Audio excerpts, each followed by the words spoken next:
This is A's Cast Live, your comprehensive look at the Oakland Athletics. Rooker, it's a fly ball to deep center. Robert going back at the track. He will turn and watch it fly. And 29 other MLB clubs. Doskow Garcia sends one the other way. That sends Carroll back. He's at the wall. And the legend grows. Ronald Acuna, another milestone in a truly historic season. Julio with an absolute nuke out to left field.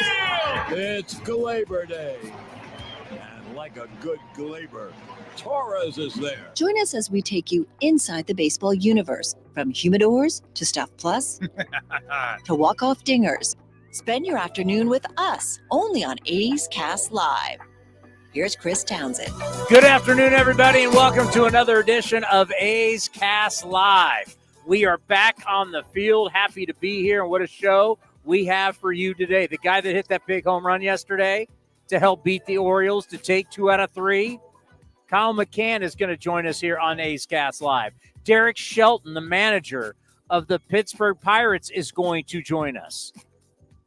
And we have Dallas, Braden, and Ken Korach. We're going to get all of this in before we got to get to A's Total Access. How's that possible, Commander? Well, I mean, we try to give the best content we can, and hitting a radio Hall of Famer, he was very upset that I didn't utilize him while we were on the road. We've got we have beef going on inside the A's broadcast world between it's a rift between you and Johnny. It's a rift between you and the Bay Area Radio Hall of Famer, Ken Korach. I mean, hopefully we can squash this because we have such good vibes going with the team. We can't have animosity amongst the broadcasters. Yeah, Johnny and I haven't got a chance to settle our squash. I heard in the third inning him throw me under the bus. He threw you under the bus, let's be honest. He asked me about my true colors. Johnny, I bleed green and gold. Yeah. Year-round. Who's he? He's the guy Johnny Doskow just gets paid to sit around I told you gets what he paid and hang out around and talk to people around the batting cage. I told you what he was. Cage whisperer, He's Johnny Doskow. He's the new cage whisperer. Yeah, move over Jed Lowry. Johnny D is now here. All right, here's the deal. It was going to be interesting to show up today and to see and feel what it's like. This was a road trip that we had circled and went, well, you survive it, we're talking about something. You don't survive it, it could be your battleship is sunk. And digging yourself in a hole that you just can't get out of, like what we saw last year. And the road trip starts out losing 3 in Cleveland. It doesn't look good. It was really hard to sell that. Now going to New York for 4, where X amount of years, the A's have been awful in New York. Just been awful. You get the split. You're happy about that. Interesting series.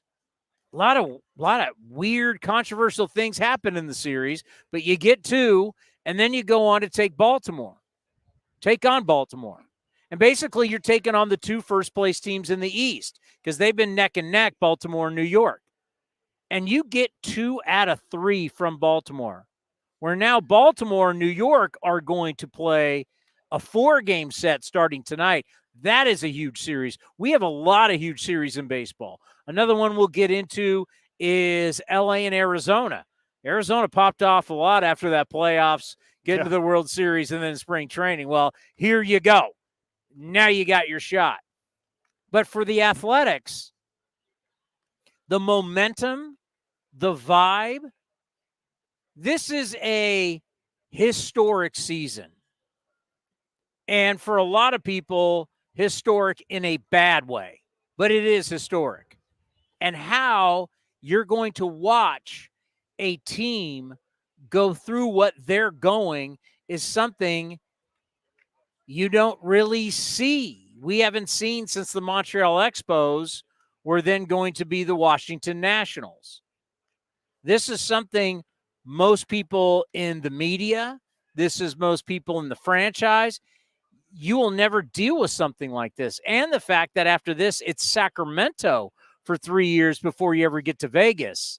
So when we say that what you're dealing with or what we're dealing with is historic on how to take it all in.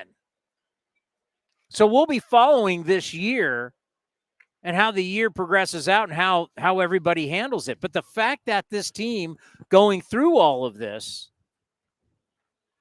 was able to get through this road trip and really set themselves up now for, I know saying 500 because we thought, hey, listen, just play well, just beat last year's record.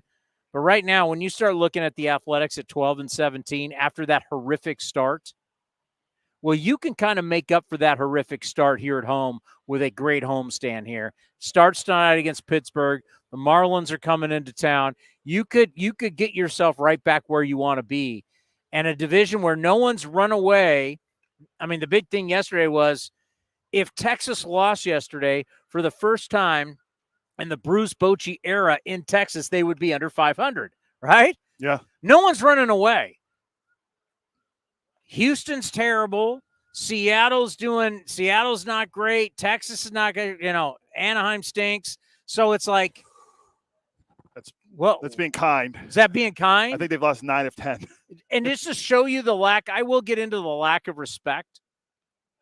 The power rankings for MLB still have the Angels ahead of us. I know. Well, that's so ridiculous. Remember, we went over this last week. I have gripes with the power. Remember, they had the Guardians 8th, and they had the best record in baseball last week. I don't know where they are now, but I just remember seeing that we were 27th. So Johnny Doskow comes over here to have like Whisperer, come on, stare down. I don't even. He's here doing what today? What's his responsibilities today? I don't know. What is he doing? Is he on the air today? I don't think so. No.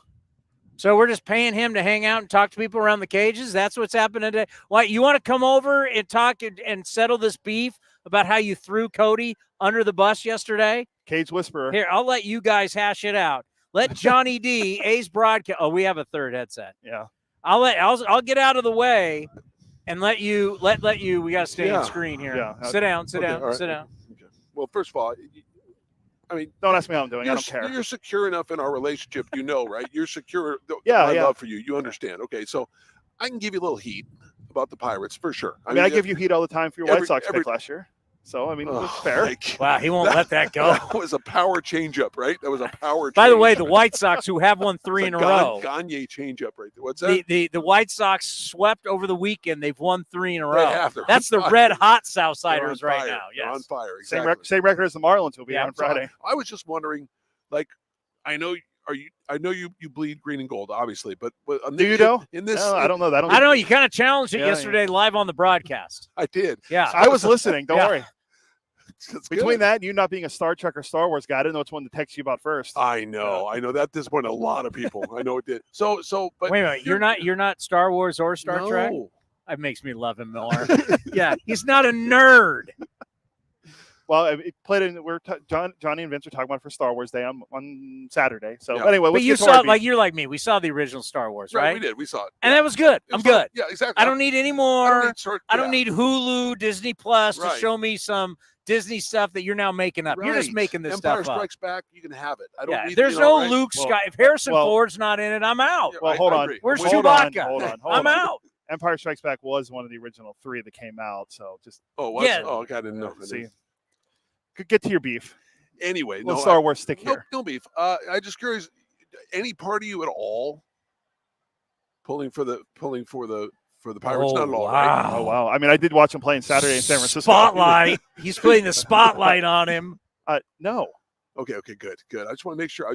You're saying right now there won't be at any point in these 3 games where you'll secretly go, yes, if the Pirates are doing well. No. Say it's an 11-1 A's lead in the 9th, and one of your favorite guys in the Pirates. O'Neal Cruz, that hack, actually hits one. Did I say hack? Look, he's hitting 161. I hate hate to go against my good friend Derek Shelton. Got to see him. Friend of the program, by the way. Shelton was on. He'll be on right here. Friend of the program. Yeah. No. Doesn't matter. All right. Good. All right. Okay. Do you believe him? Let me see. I don't believe him at all. Lift up your sunglasses. Are you gonna give me the Larry David? I believe him. I believe him. At no point. No. That Pittsburgh, that black and gold if Steeler. Skeens was here, it'd be a little different. Skeens. Yeah. He's all over. Yeah, I thought he may be up for this series. That's what we I talked said, about it. Right? Perfect soft landing spot for him. But yeah. I did say to Well, Shelton. I don't know if soft landing spot anymore with this team. I mean, the A's are. Well, no, with the crowd. The crowd. This and would be a everything, perfect Yeah. It's place. on high. got Like I guess the debut they're looking at might be May 10th against the Cubs at PNC Park. So nothing like having a pitch against the division leader right now. That'd be great. Okay. Can't wait. So after these 3 games, go Pirates. Yeah. Right? I was there Saturday. Saw the Giants Oh, good. Okay. lose to the Pirates on Saturday, but the other 2 games now. Now Korach wants in. Now, okay, All come on in. Come on in. Everybody get your All right, beef all right. out. Johnny, I'm glad we Wait a settled minute. You're a this. guest on the show today.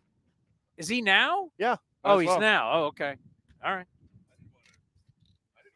Johnny D. You know, Trust I'm happy me, to have Johnny D. Anybody come can on. interrupt Johnny D. He's not working today. Yeah. We pay him to hang out by the batting cage. Did you settle this with the commander? Well, I you know what? There's bad blood right now, Yes, there is. right? But we have to come together as a unit. I don't know if this is the right series for that because he's all like everything Pittsburgh. That's how it all started. I was telling him that when he doesn't remember anything past like Andrew McCutcheon, right, with his history in Pittsburgh. He remembers everything after Andrew McCutcheon. Right. Everything before. Before that, I bring up lost. Vandy Van Well, Slyke. I and remember. he's- I remember Turner Ward running through the wall. Turner That's Ward. how far Yeah. back I go. I bring up like Bob Veal. He has no idea who I'm talking about. You don't either, do you? Bob Veal. I had it for dinner. What are you He talking? was a- Who? He was a big lefty who was really, really good. Are we like going in to the what 60s. era? 60s, the Clemente era. Yeah. Yeah, you're losing me, my friend. Yeah. I remember going to see. I mean, I'll go Dave Parker and Willie You Stargell go and back to Stargell. Kent Colby and the We Are Family Yeah, Pirates. right. You go before that, I'm out. I remember out. watching. I mean, I think one of the good things about being my age, if there is anything, is that there's a history with some of them. I remember distinctly watching Clemente play right field against the Dodgers at Dodger Stadium. And so it was amazing to see him play. Really was. Well, we could ask your dad, and your dad would remember all the Pirates. He'll remember the, going to see Babe Ruth take batting practice. So, and that's the truth, right? It's fact. It's a fact. It's like when Yeah. your father says Freddie Freeman is like Stan Musial, this is a legitimate source. My dad thinks Freddie Freeman's like the best hitter he's ever seen. You know, he's seen a few hitters And over he's the seen a years. few. How have you been? Good, thank you. It's good to see you. You ready to get back into the I am saddle? looking forward to the homestand. You know, it's always a crash course when you play these interleague games because you're not as familiar. Let's face it, with especially like with the Marlins coming in. I was doing some work on them last night, and I have to admit that I did not know that many of their guys. Yeah. Right, and kind of the same with the Pirates, although they were here playing the Giants, so we got a little exposure to them over the weekend too. You know, I said it yesterday, and whenever I do this, I always have to, when you're a broadcaster and you're on live and you start getting a little emotional and you like, should I really go with this? But I'm glad I did because it bothered me this offseason when essentially when you say these players don't matter, Right. then you're saying our work doesn't matter. Right. You're saying everything around the team doesn't matter. And I understand the business and the moving and the relocation, and I understand all that, and it's hurting a lot of people. But when you basically say, I mean, really, in a lot of ways, you say these players are trash. They got treated like trash by the national media, by the local media. By the way, A's start winning, and the local media starts showing up again. It bothered me. So I went off yesterday on it going, it wasn't right. We all still have a job to do. The players have a job to do. We as broadcasters still have a job to do. And hopefully we'll start seeing some people with some respect. And this team's walking out of New York and Baltimore, I think, wouldn't you say, they earn some respect? They're major league ball players, right? No matter what happened last year or in the future. And our job is to tell the story. And that's kind of one of the great things about what we do. And no matter what kind of team you have, Towny, you always hope that your team is good or in contention. But there's always a story to talk about and to cover. And especially with the way Mark Kotze and the coaches work so hard every day. And we talked about this last year on the shows. You lose 112 games, you wouldn't have known it by the way they showed up every day and tried to win the game that day. And the attitudes never wavered. And so I think what you're saying is that there's a story to be told. And right now, this story has been a pretty good one. When you go, even though it was 4-6 on the trip, it's 4-3 on the back end against the Yankees and Orioles.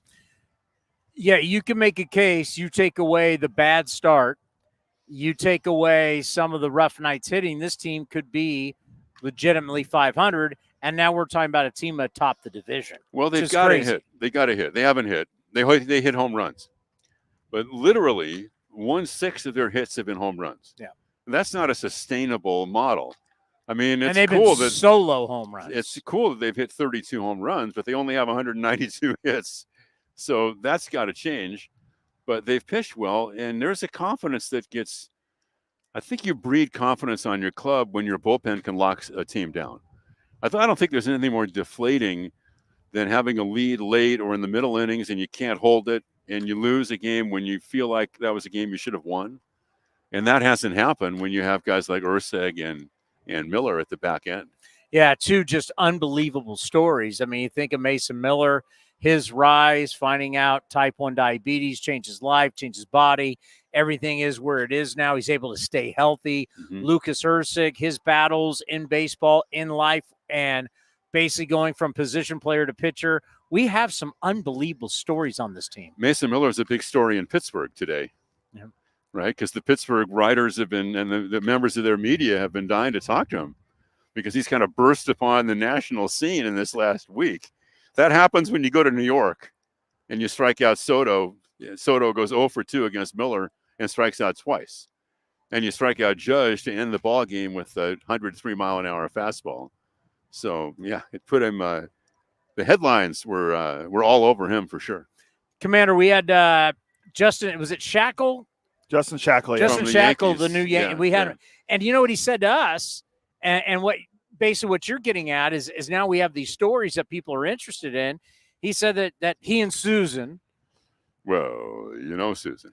He said in the Yankee broadcast, he goes, we started just talking about baseball. We weren't even talking about what's happening with the future of the A's. This team is now making people just start to talk about baseball. Yeah, and that's what we do. That's our job. We're aware of what's going on and the things off the field. And if it's appropriate to cover those things, and I know you do on your show, and we haven't shied away from things that everybody knows is happening, Chris. But ultimately, I think when people tune in your show or tune in our show, our responsibility is to cover the team. Yep. And that's the way that I've tried to approach it. And for the Pittsburgh Pirates, they're pretty similar from an offensive standpoint. Right now, they're not hitting with runners in scoring position.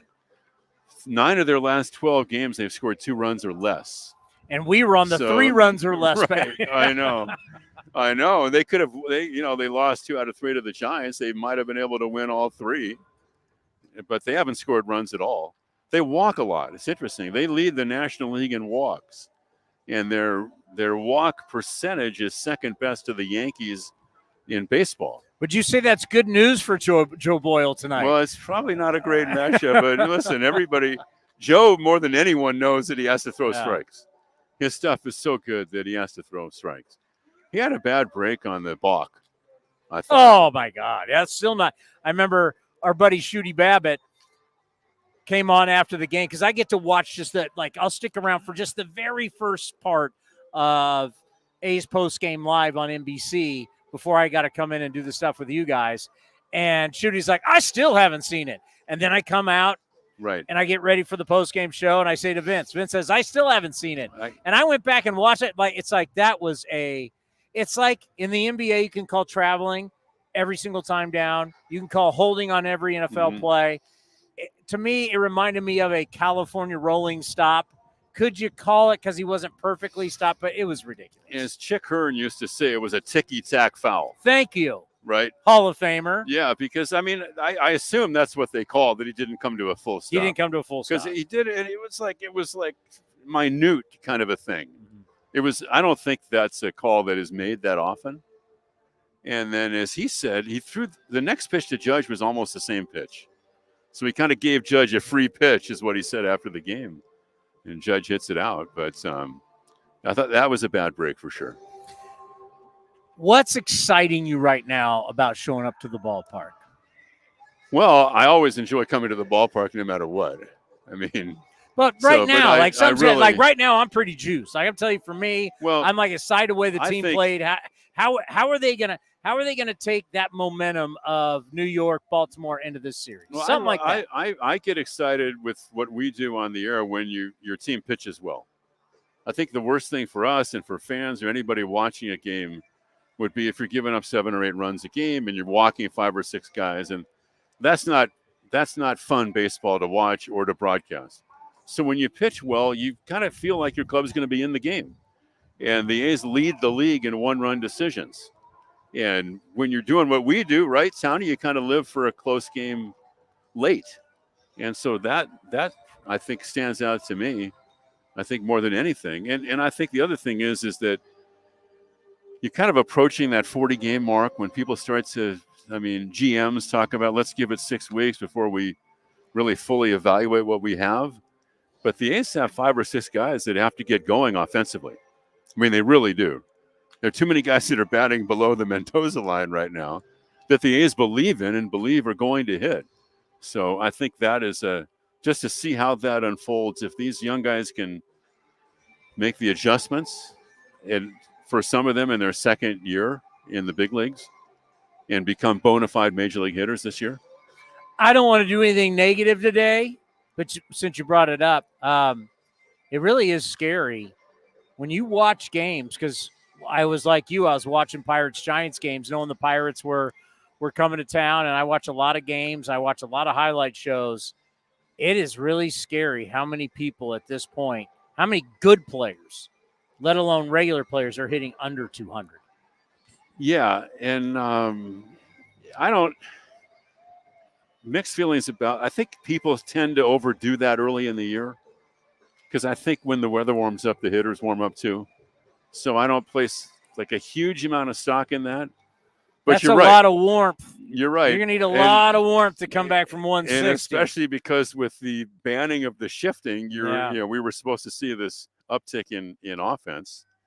And I think one of the things about the balls up the middle are still being caught. Ground balls up the middle. Yeah. I think people were thinking, well, ground balls up the middle are going to be base hits again. But they're shading over so far towards second now that especially shortstops are making plays on those balls. But I still kind of feel like that offenses will pick up when the weather warms up. All right. Do you feel better about this?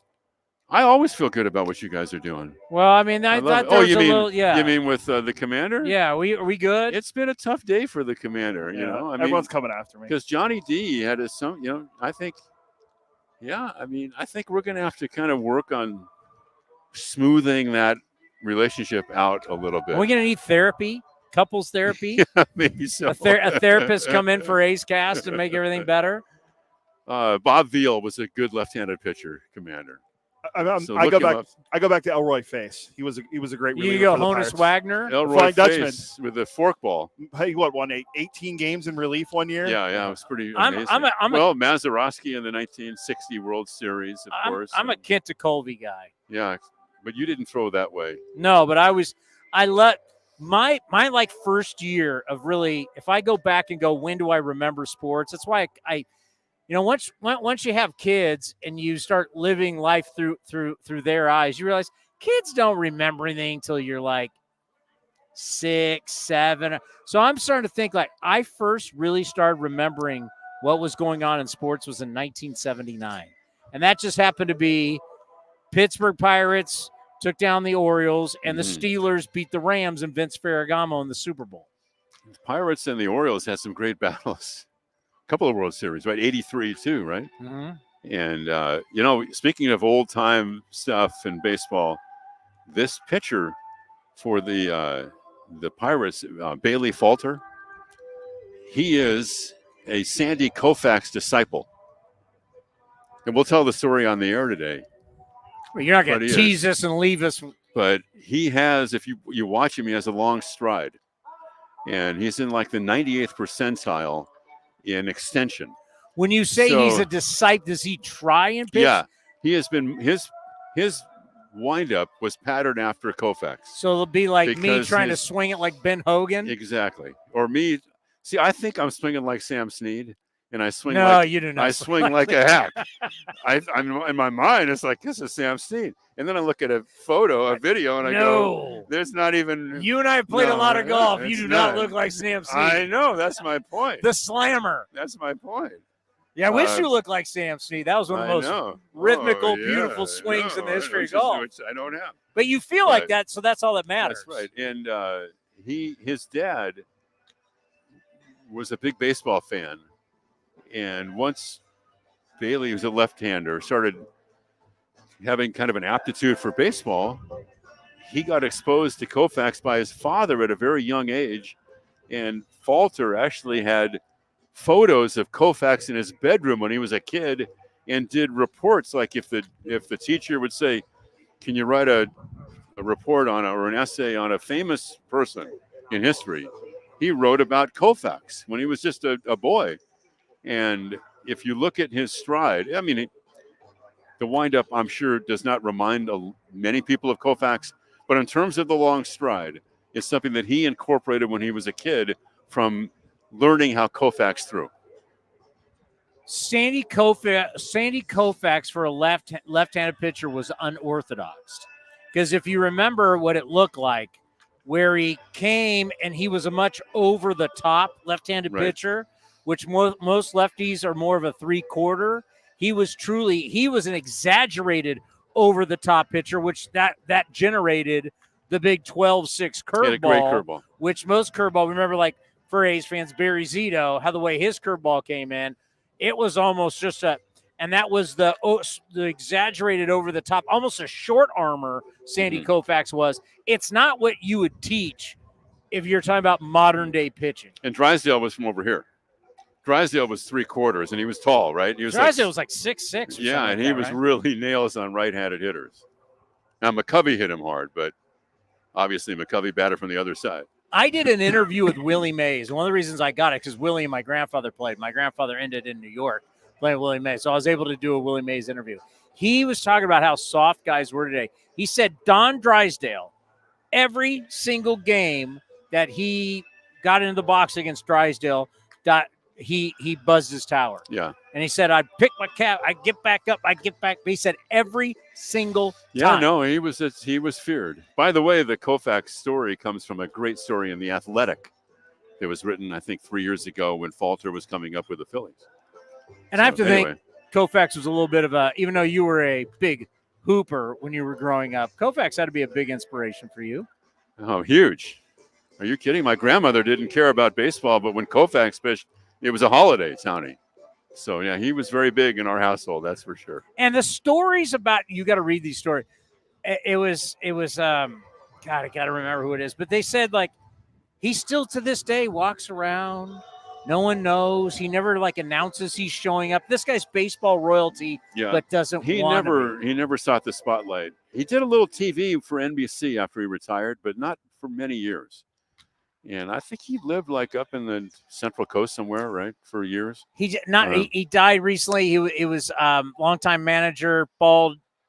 He was Torrey's right-hand man. Don Zimmer. Yeah. Don Zimmer tells the story. I don't remember what team it was. Don Zimmer told the story that one of the clubhouse attendants goes, "Mr. Zimmer, there's a man outside who wants to talk to you." And he's like, "Who wants to talk to me?" His name's Sandy Koufax. Yeah.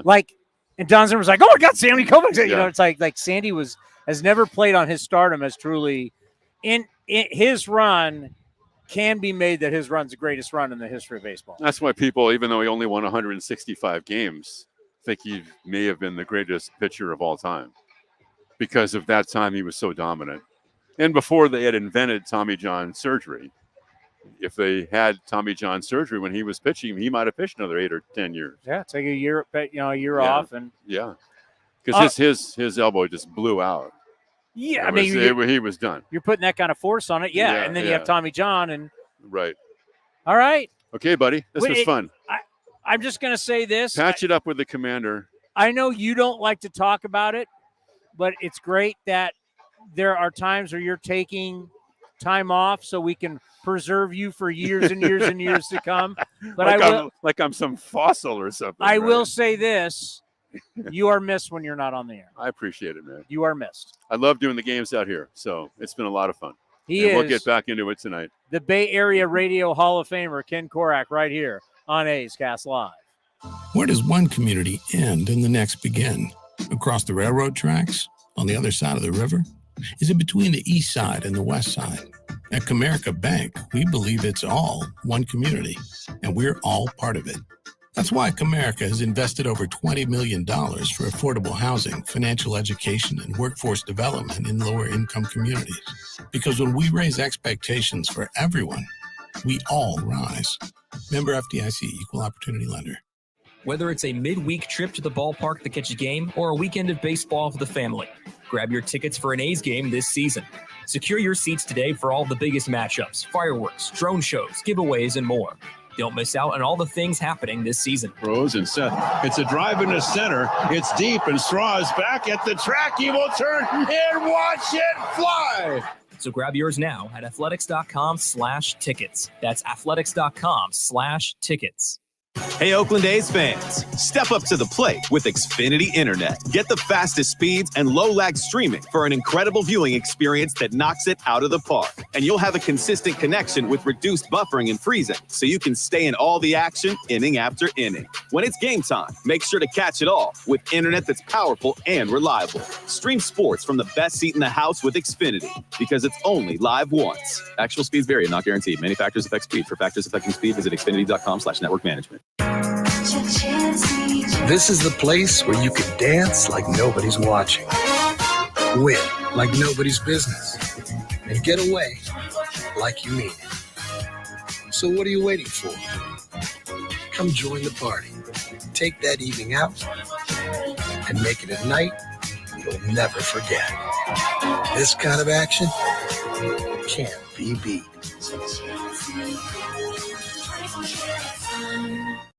This is Chris Townsend. I'm proud to announce our year 2 partnership with Link Soul. They've changed my wardrobe, and they can do the same for you. And right now, their spring collection is fabulous. Natural fabrics and versatile styles, perfect for this time of the year. And they want to introduce their performance line for golf, premium for on-course apparel design, and to keep you cool and dry. Check it all out, linksoul.com. That's linksoul.com. Remember, look good, play good.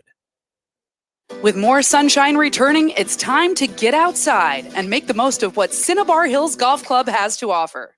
Like 27 championship caliber holes tucked in the beautiful hills of San Jose.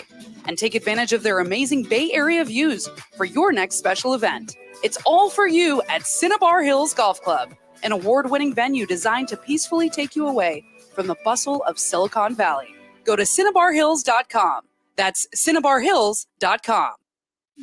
If you're looking for a new mattress, Nest Bedding has you covered. Sleep on the same mattress Hall of Famer Ricky Henderson sleeps on. Nest Bedding is the #1 brand of online mattresses and the Bay Area's favorite mattress store. Take home the Easy Breather pillow.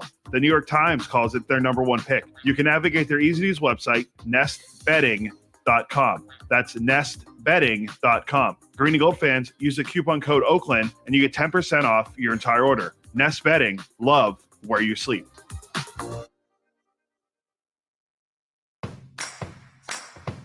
You deserve extra. Extra Mile is where you get it.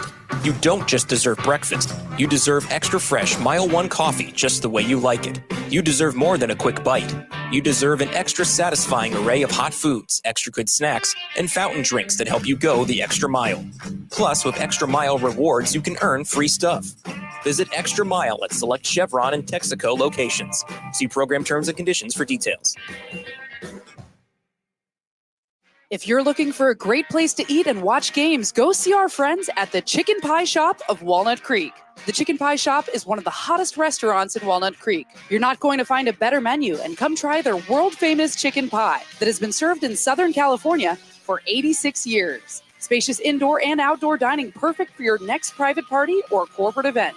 Don't forget free parking. For more information, go to chickenpieshopwc.com. That's chickenpieshopwc.com. And the underdog Oakland Athletics win their first championship since they were in Philadelphia in 1930. Hi, I'm Raleigh Fingers, Hall of Famer, 3-time World Series champion with the Oakland A's and World Series MVP. Winning takes teamwork, skill, and heart. So when you need an ace for a personal injury lawyer that will win you the game, go with the winning team. Call Venardi Zerata at 833-VZ for me or go to vzlawfirm.com. Venardi Zerata, the official injury law firm of the Oakland A's. Like sports, business is about winning.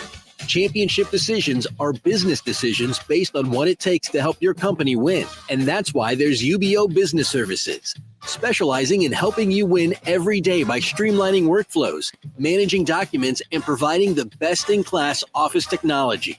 Make your championship decision with UBO Business Services.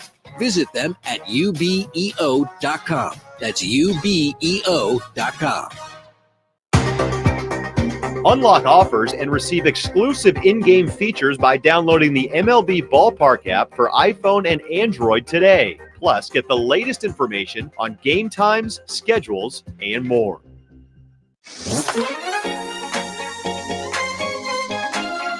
A's Cast Live continues from Rickey Henderson Field. Here's Chris Townsend. Oh, I get why you were talking about Star Wars. It's the May the 4th.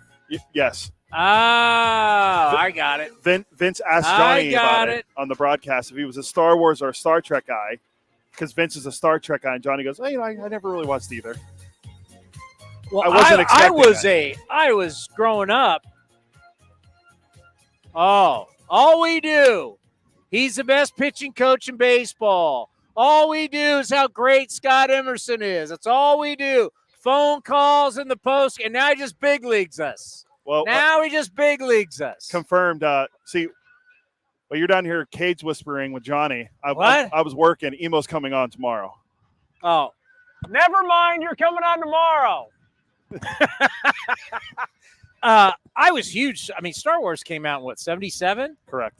So New Hope, 1977.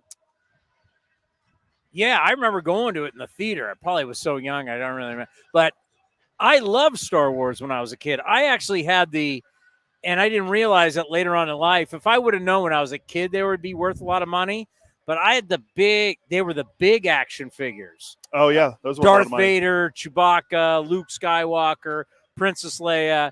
They're worth a lot of money if they're in good condition. Mine got beat up. Well, the Phantom Menace. I had the Millennium Falcon when I was a kid. The original, the Phantom Menace Episode 1, which came out in 1999. They're doing the 25th anniversary re-release in the theaters. I think, is it this week? So that's pretty cool. I might actually go check that out one of these days. It's cool when they do. Like, they re-release Die Hard in the theaters for 35th anniversary. I like that they're doing that. You going to dress up and wait in line, too? You going to be one of those guys? No, I don't have my wedding band on. That's the Darth Vader's lightsaber. That's my silicone one I wear when I run and stuff. It was a gift from my wife. It's a Darth Vader? It's just a red. It's a black wedding band, but there's red in the middle, like a lightsaber. Is it? I'll show you next time. Is it a Star Wars thing? Yeah. And then we bought for. You're serious? Yeah. And you think it's cool? I'm not the only person that thinks it's cool. Oh yeah, I know. There's a lot of nerds out there that think that kind of stuff's cool. I bought for our anniversary. No offense, though. No offense. I bought my wife and I the matching rings to say "I love you" and "I know" for Han and Leia. Oh my God, are you serious? It's a great deal. It was only $30 for them. Oh my God. We don't wear them very often. They're very special occasions. We bust them out. Oh God. My wife did not watch Star Wars till she was with me. So I took my kids to Disneyland on the off day in early April for a present for getting into Cal. I haven't really talked much about that, but yes, my twins have gotten into Cal.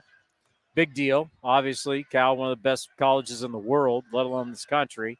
In the state, in the world, yeah. Number one public institution in the world in the United States. It's a big deal. It's a big deal. So we go over to the new Star Wars land, which is terrible. They don't have can't you build the roller coaster? Can't we build a roller coaster? Does everything have to just be the movement rides? I know you don't need as much space. There's only two rides there, right? It's Rise of Resistance and Smuggler's Run. Terrible. Smuggler's Run is terrible. Everybody sits there. Yeah, I don't care for It's that terrible. one. But the Rise of Resistance, like everybody likes it because you feel like you're in the movie.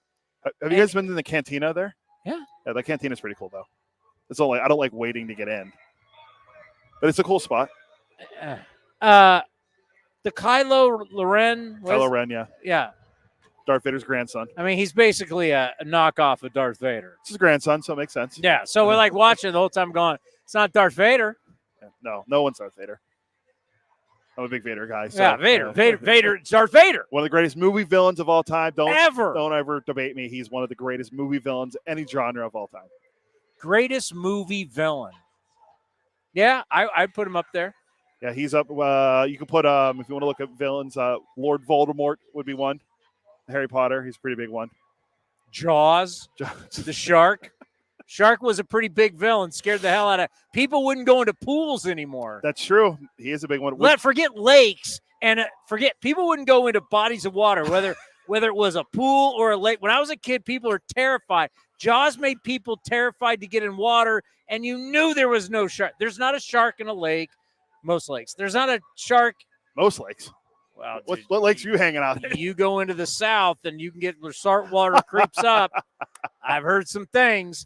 But yeah, people are afraid to go in pools, let alone the ocean. That was when did Jaws 75? That's in the 70s too. Yeah. Spielberg. Yeah, I mean, he's a good one. Where do you put there was one that popped in my head, now it's gone. Well, you got all the Disney ones. Where do you put Biff Tannen from Back to the Future? Where do you put Freddy Krueger? Yeah, where do you put Michael Myers? Jason, well, I can't remember what his name was. Starts with a V. Viors or where do you put those guys? They made franchises of those guys. Yeah. Like there's the Friday the 13th franchise. It's the Halloween franchise because they made so many of them. Underrated. You didn't watch Star Trek, did you? Not really. I've only ever saw a few of them, but Khan's a pretty good villain. Yeah, who played that? Oh God, in the He's a famous actor. Yeah, and I forget who played The Revenge of Khan or something like that. And then the newest one in the new Star Trek remakes, it was Benedict Cumberbatch who plays Doctor Strange. Yeah, you know what's weird? When I was a kid, I played football, I played baseball, I was like really active. I played those sports too, and I was planning on doing it at a high level. I didn't have those ambitions. I wasn't really hanging out watching Star Trek all day long. You know what I mean? Play a little golf. I was really dated girls. Yeah. Dated girls. Multiple. We went on dates, right? You know what I mean? I wasn't at home watching Star Trek and William Shatner all the time. I dated one girl in high school. Yeah. And I married her. Yeah. How'd that work out? All righty, the A's with a hot start here. We want to play this for you because, as we were talking about, I mean, it was huge. Taking 2 out of 3 from the Orioles. I mean, everybody wants to crown them. And if you want to quote the great Denny Green, crown their ass. Well, not ready to crown them yet. They are a good team.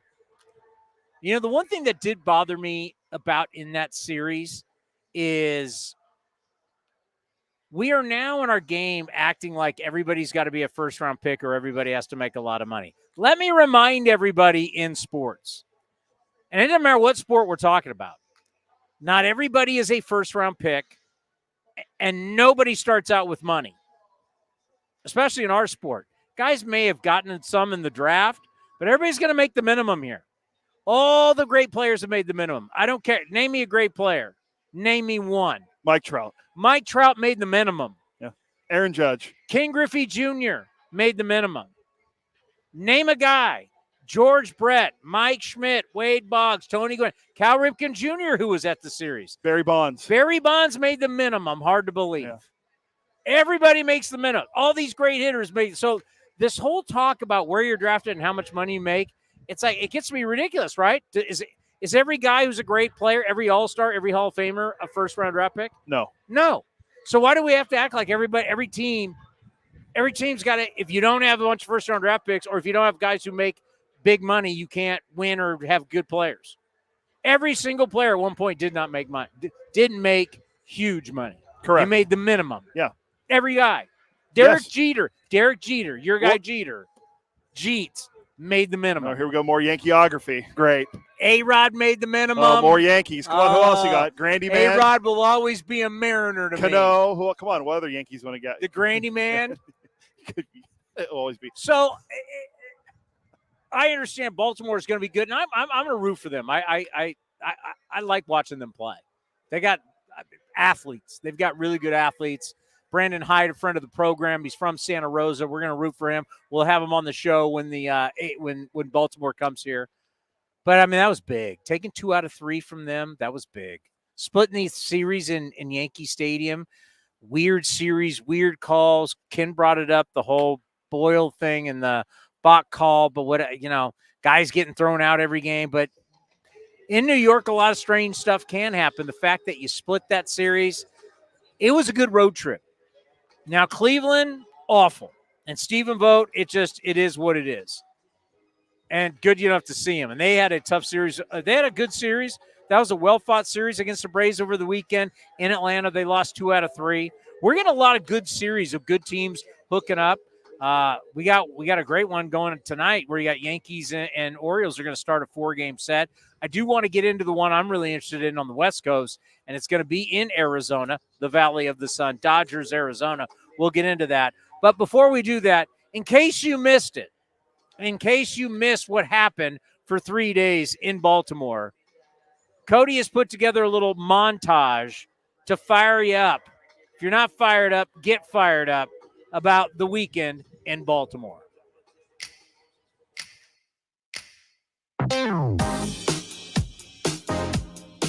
Swung on, fly ball right center field. That's tagged. Mullins back along with O'Hearn near the wall, and that one is gone.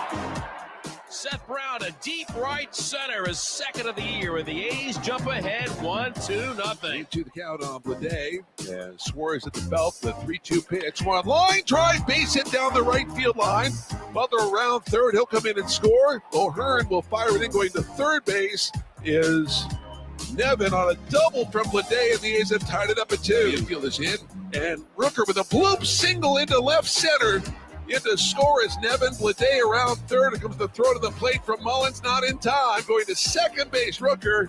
And there it is. The A's have a 4-run game, a 3-run in the lead, 4-2. That's a fly ball to right field. Butler going back, still going back. Long way to go near the track at the wall, and it is gone. Ramon Urias with a solo homer. It's now 6-4 Baltimore. It's their 3rd home run of the game. The 0-2 to Nevin is swung on, a fly ball to left field, hit pretty well. Going back is Kowser. He's at the wall, looks up, and it is gone! A home run for Nevin, and the A's now trail 6-5. So Nevin with his 2nd home run as an Athletic. Swung on, drill, deep right, way back. McKenna at the wall, and it is gone! Kyle McCann delivers against Kimbrel. And the A's have taken a 7-6 lead. What an at-bat for the rookie catcher. Kimbrel in absolute disbelief. 0-2 the count. Urseg readies and fires and a swing and a miss. He gets him on the breaking ball. And the A's take 2 out of 3 in Baltimore. Urseg, his first major league save, going through Henderson and Rutschman.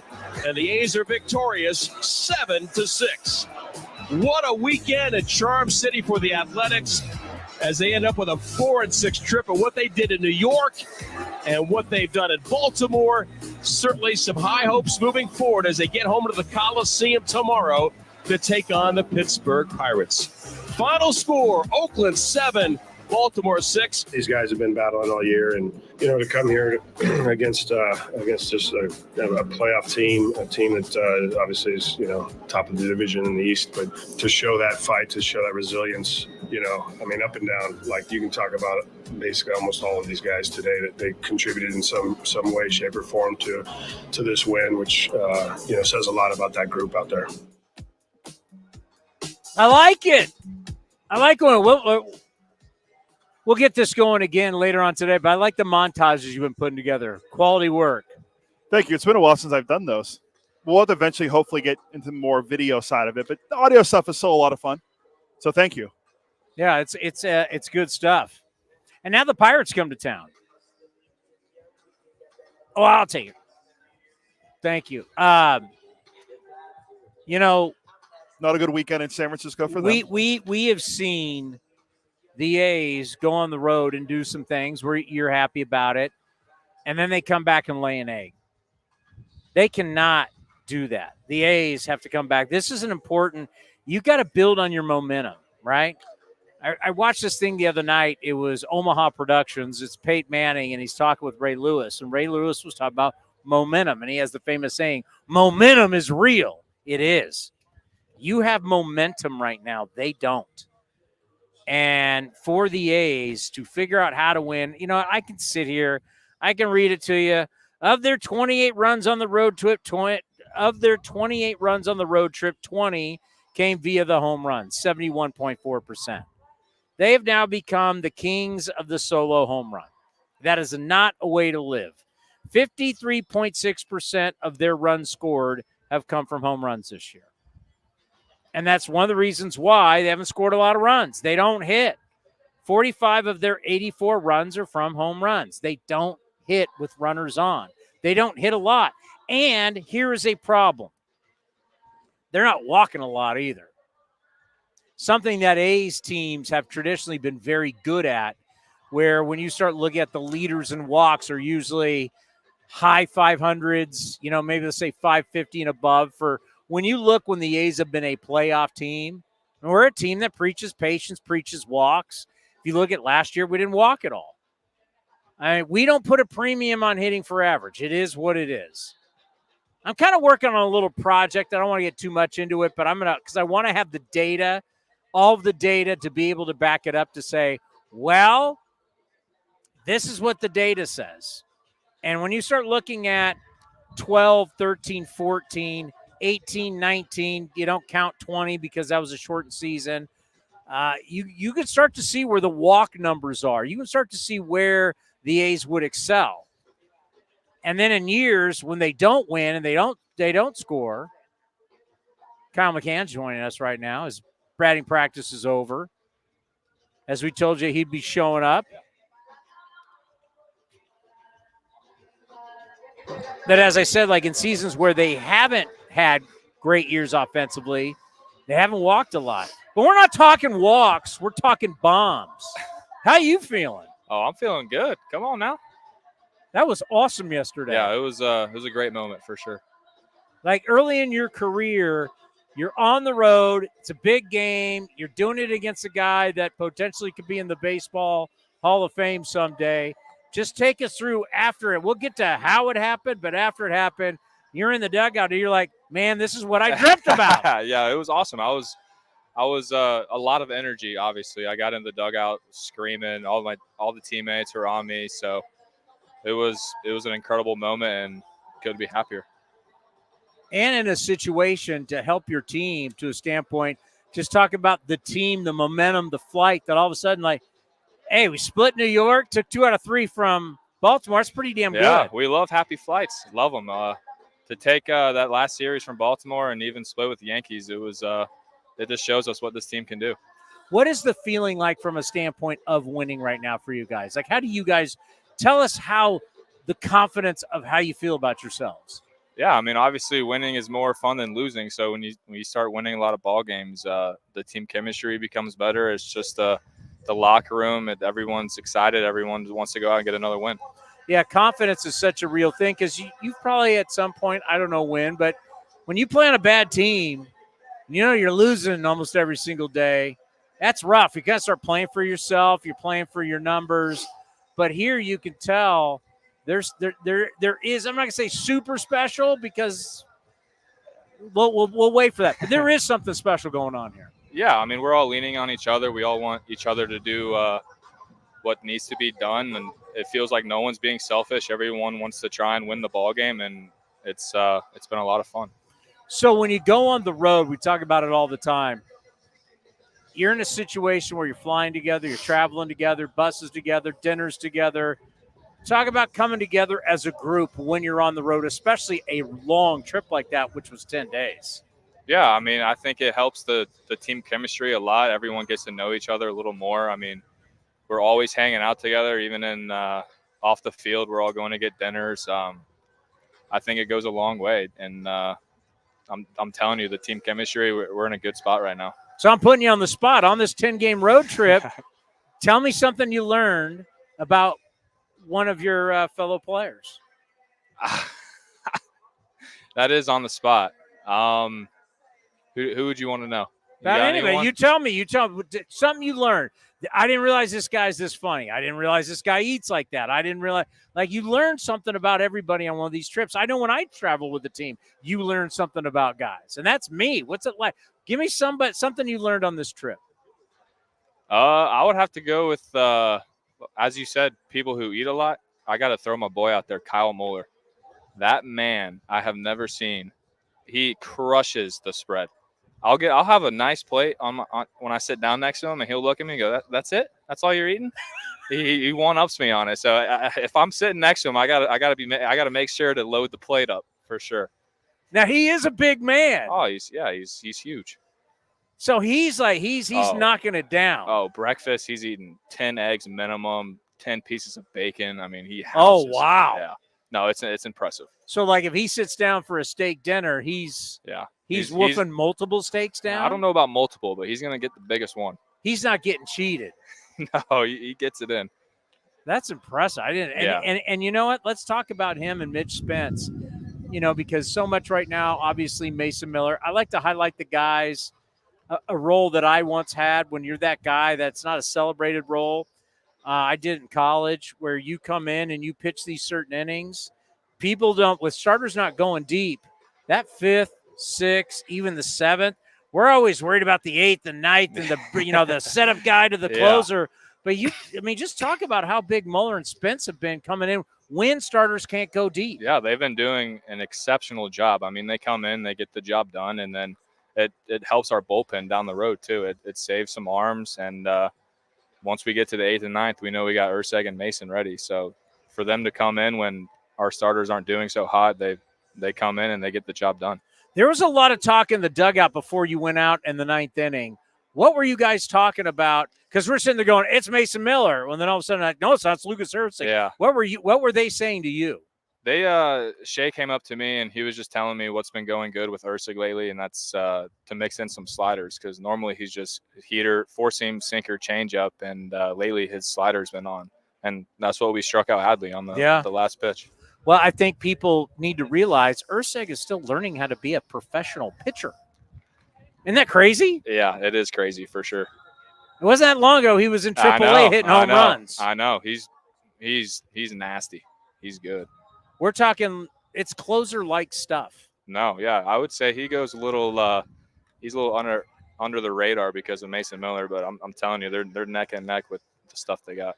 So, from a catching standpoint, explain, if you're someone who's throwing 99, and let's say it's Adley Rutschman, with him now having a pitch that can come in on Adley, we know he's got a changeup to go away from Adley, but now he's got a pitch to come into Adley. Yeah. Just talk about, as a catcher, when you're calling the game and you know the scouting report, what Adley likes, what he doesn't like, if he's hot, if he's not hot. But just talk about being able to pitch both sides of the plate and throw 99 to 100. Yeah, so with Adley, we were just trying to stay away with the heaters and the two seams, and then obviously mix his changeup in there because it's nasty. And to have something coming into the other side of the plate, it helps a lot, because as a hitter, if I know that he's just going to live on the outer side of the plate, I'm just going to set my sights over there. And I think that's why it made that strikeout look a little special, because it looked like Adley didn't even know he had a slider. So for him to have that coming into the other side of the plate is just going to help him a lot down the road. When we talk about Mason Miller, I want to bring on some type of doctor. I'm thinking about a neurosurgeon or so, like a neurologist who can talk about, what the brain sees, how the brain reacts, and then tells you. Because I don't know how you tell your brain to someone throwing 103 miles an hour. Like, when do you swing? Because by the time he releases it, he's 6'5", right? So his extension's insane too. 65, 6 inches, but he's releasing it at 52 feet, and it's 100. So it's like, but what's it like catching it? It's fun because the hitters have no chance. So you just put down whatever you want, and he's going to throw it right by him. It's dramatic for you how fast it's on you, though, right? Yeah. If you don't catch it right, it's going to sting your hand for sure. You got to hit the sweet spot. Remember when like we thought 92, 93 was hard? Yeah. I remember facing 90 in high school, and I was like, this is smoke. This is like looks like a golf ball coming in. And now if I see 90, I'm like, here we go. Yeah. It's 103 miles an hour. Trust me, I faced him in spring, and it's not a comfortable AB. Like it could really harm you. Yes. That's like the crazy thing. Like we talked about this with like Randy Johnson. Like if one got away, it's 103. Yeah. Like how can you not as a hitter, thank God you don't have to face him, but how as a hitter do you not think about that? Yeah, I mean, you try not to, but at the same time, you're like, if this guy pulls one a little bit and gets me in the back, might drop me. But it's definitely fun to catch, and it's definitely fun to watch. All right, the walk-off home run, or not the walk-off, but the home run. Yeah. When you hit it, you knew it. I knew it for sure. But going back to the AB, I've never faced him, obviously, and before I got up there, they were all saying he's got a good heater, it's got tons of ride, so you got to stay on top of it. And he walked Darryl 4 straight, so I was gonna take till I got a strike, and then once I got the strike, I was like, all right, time to go. And obviously, it was a 9-pitch battle, and after the 8th pitch, before that, I was like, is he gonna throw his curveball or any off speed to me? So I had that in the back of my mind, and then after the 8th pitch, I was like, you know what? I think he's challenging with heaters. I'm about to just 100% commit to it, and he threw it hard of the plate, and I put a good swing on it. And that's the thing. You put a good swing on it. You weren't thinking home run. You weren't thinking launch. Yeah, you let it naturally happen. I was thinking stay on top and just barrel it. Now, normally when you do that, you did the whole stand up. You knew it was. I mean, yeah. Kind of like the emotions took over. It's kind of like a pose. Yeah. Is that something you normally do? I've done it a little bit in the past. Normally it comes when it's a special homer to take the lead or something like that. But as soon as I hit it, it felt like I blacked out. I was just in the moment. The emotions got a hold of me, and that's what I did. When you hit it that good, you don't even feel it off the bat. Don't even feel it. As soon as I saw it launch off my bat, and I was like, let's go. Yeah. It was How's awesome. the trip around the bases? Because, that's a shocked crowd. Yeah. No, it was a cool moment to definitely to silence the crowd there. It was awesome running around. We have to talk about your starting pitching. We only have so much time with you, but it hasn't been perfect, but boy, they've really battled. Talk about the starters. The starters, in my opinion, they've been doing awesome. They've been filling it up. They've been doing what they've been asked, and even if they happen to not go 6-7 innings like we'd want them to, we have Mitch and Moeller to come in, and then our bullpen has been spectacular. So I would just say they've been unbelievable, and I'm excited to see how it carries out. Yeah, I love how you have such a great relationship with Shea. I think it says a lot about your character and who you are, knowing that what they've told me about you is you're not lazy. You're willing to go down to that bullpen and catch all the different pins. And that's such a big thing for you. You really get to know all the pitchers. You catch everybody. So you know, what are they good at? What are they not good at? So talk about how important that has been to you to make sure you're getting all that work in and you're making sure you're catching all the bullpens. Yeah, especially not playing as much. We all know Shea's the guy, but I try and get out there and catch as many bullpens as I can. I catch all the starters, and even the bullpen guys, and it goes a long way. It really does, because you know what they're working on. They know what they're trying to do, the pitch shape, and communicating throughout the bullpen, and then when you get out to the game, you already know what they work on, what they're good at, so it just makes it easier. And they have trust in you too, because they throw to you so much. They do. Yeah, it's I would say that, and then even with Marcus, I mean, we do tons of receiving, blocking, so to keep all my my stuff in sync. How important is it, let's end on this, how important is it to have that relationship with Shea where the two of you are like a unit, always working together, always there's a lot of studying going on, right? Yes. There's a lot of study. There's your pitchers, there's the opposing hitters.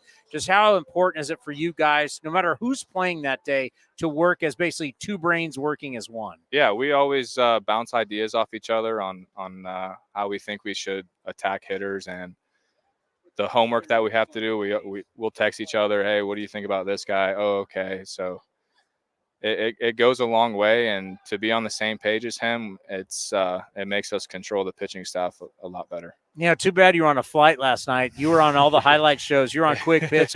They're showing you pimped that thing like you wouldn't believe last night. Everybody in baseball got to see that. Yeah, no, it was a dream come true for sure. Biggest moment of my life. Yeah. Not bad. Yeah, no, Not bad. It was awesome. Hey, thank you for coming on the show again. Anytime. Hit some more home runs. Yeah. Let's keep doing this. Yeah, let's do it. We got more coming up next right here on A's Cast Live. Whether it's a midweek trip to the ballpark to catch a game or a weekend of baseball for the family, grab your tickets for an A's game this season. Secure your seats today for all the biggest matchups, fireworks, drone shows, giveaways, and more. Don't miss out on all the things happening this season. Rose and Seth. It's a drive into center. It's deep, and Straw is back at the track. He will turn and watch it fly. So grab yours now at athletics.com/tickets. That's athletics.com/tickets. Where does one community end and the next begin? Across the railroad tracks? On the other side of the river? Is it between the east side and the west side? At Comerica Bank, we believe it's all one community, and we're all part of it. That's why Comerica has invested over $20 million for affordable housing, financial education, and workforce development in lower-income communities. Because when we raise expectations for everyone, we all rise. Member FDIC, Equal Opportunity Lender. With an advanced network, cybersecurity solutions, and trusted partnership, Comcast Business powers more businesses than anyone. Comcast Business, powering possibilities. Get started with internet and security for your small business for $49.99 a month for 12 months with a 2-year contract. Plus, ask how to get up to an $800 prepaid card with qualifying internet. Call today. Ends 5/5/24. Restrictions apply. New customers only with 50 megabits per second internet and security edge. EcoBill and autopay required. Equipment, taxes, and fees extra. This is the place where you can dance like nobody's watching, win like nobody's business, and get away like you mean it. So what are you waiting for? Come join the party.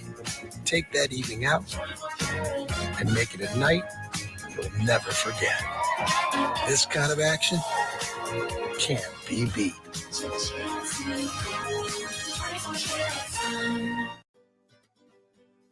With the sunshine returning, it's time for golf, and more golf at Cinnabar Hills Golf Club. Cinnabar Hills is also your destination for great food with their beautiful renovated restaurant and quality craft beer selection at their full bar. Featuring a grass driving range and 27 championship caliber holes, Cinnabar Hills Golf Club is the best public course in the Bay Area. For more information, go to cinnabarhills.com. That's cinnabarhills.com. This is Chris Townsend. There are two things that are a must for me: comfort and style. Whether I'm playing golf, going to dinner, I've got to have the right feel. That's why I've partnered with Linksole, and you're going to love Linksole. They have just released their new spring line, new fabrics for their polos, lightweight and perfect for technical performance. Linksole also has new styles for their layers and hoodies with cool prints and seasonal colors. You know what they say in the big leagues: look good, play good. Go to linksole.com. That's linksole.com. You deserve extra. Extra Mile is where you get it. You don't just deserve breakfast. You deserve extra fresh Mile 1 coffee just the way you like it. You deserve more than a quick bite. You deserve an extra satisfying array of hot foods, extra good snacks, and fountain drinks that help you go the extra mile. Plus, with Extra Mile rewards, you can earn free stuff. Visit Extra Mile at select Chevron and Texaco locations. See program terms and conditions for details. If you're looking for a new mattress, Nest Bedding has you covered. Sleep on the same mattress Hall of Famer Ricky Henderson sleeps on. Nest Bedding is the #1 brand of online mattresses and the Bay Area's favorite mattress store. Take home the Easy Breather pillow. The New York Times calls it their #1 pick. You can navigate their easy-to-use website, nestbedding.com. That's nestbedding.com. Green and gold fans, use the coupon code Oakland, and you'll get 10% off your entire order. Nest Bedding. Love where you sleep. If you're looking for a great place to eat and watch games, go see our friends at the Chicken Pie Shop of Walnut Creek. The Chicken Pie Shop is one of the hottest restaurants in Walnut Creek. You're not going to find a better menu, and come try their world-famous chicken pie that has been served in Southern California for 86 years. Spacious indoor and outdoor dining, perfect for your next private party or corporate event. Don't forget free parking. For more information, go to chickenpieshopwc.com. That's chickenpieshopwc.com.